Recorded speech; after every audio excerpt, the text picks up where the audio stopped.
ಬಿಟ್ರೆ ಇನ್ಯಾರು ಮಾಡಲ್ಲ. ಯಾರು ಕೊಟ್ಟರು ಕಾಯೋದು ನಾನೇ. ಆದ್ರಿಂದ ನಿಮ್ಮಪ್ಪನಿಗೆ ವರ ಕೊಟ್ಟವನ ಅಪ್ಪ ನಾನು, ನಿಂಗೇನು ಬೇಕು ವರ ಕೇಳು. ನೋಡಿ ಎಂಥ ಆಪರ್ಚುನಿಟಿ ರೀ, ಇಡೀ ಜಗತ್ತಲ್ಲಿ ಇಂಥ ಆಪರ್ಚುನಿಟಿ ಯಾರಿಗಿಲ್ಲ. ಏನು ಗೊತ್ತಾ ಕಾರಣ?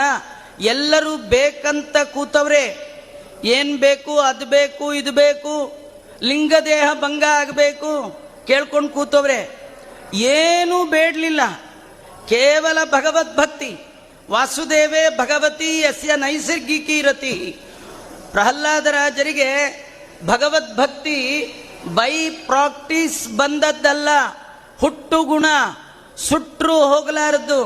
ಕಾರಣ ಒಳಗಿರುವ ವಾಯುದೇವರ ವಿಶೇಷ ಸನ್ನಿಧಾನ.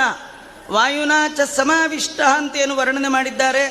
ಅಂತ ಮುದ್ದು ಮುಖದ ಪ್ರಹ್ಲಾದರಾಜರಿಗೆ ಭಗವಂತ ಕೇಳ್ತಾನೆ, ಏನು ಬೇಕು ನಿಂಗೆ ವರ? ಕೇಳಬೇಕೋ ಬೇಡ ರೀ? ಇಂಥ ಆಪರ್ಚುನಿಟಿ ಯಾರಿಗೆ ಸಿಗತ್ರಿ? ಕೇಳ್ದ ದೇವರು ಭಾರೀ ಬಲವಂತ. ನೋಡಿ, ನಮಗೂ ಪ್ರಹ್ಲಾದರಾಜರಿಗೆ ಇಷ್ಟೇ ವ್ಯತ್ಯಾಸ. ನಾವು ಹೋಗಿ ಹೋಗಿ ಕೇಳ್ತೀವಿ, ನಮ್ಮನ್ನು ನೋಡಿದ್ರೆ ದೇವರು ಆ ಕಡೆ ಈ ಕಡೆ ನಮ್ಮನ್ನು ನೋಡುವಾಲೇ ತಿರ್ಕೊಂಡ್ಬಿಡ್ದ. ಬಂದಪ್ಪ, ಇವನ್ ಕೇಳಲಿಕ್ಕೆ ಬರ್ತಾ ಇದ್ದಾನೆ ಗೊತ್ತು ದೇವರಿಗೆ. ಕೇಳೋವ್ರನ್ನ ಕಂಡ್ರೆ ಆಗೋಲ್ಲ ದೇವರಿಗೆ, ಕೇಳದೆ ಇರೋವ್ರನ್ನ ಕಂಡ್ರೆ ಭಾರೀ ಪ್ರೀತಿ. ಕೇಳಲ್ಲ ಅಂತ ಗೊತ್ತಾಗಿಯೇ ಏನ್ ಬೇಕಂತ ಪ್ರಹ್ಲಾದರಾಜರು ಎಂಥ ವರ ಕೇಳಿದ್ರು.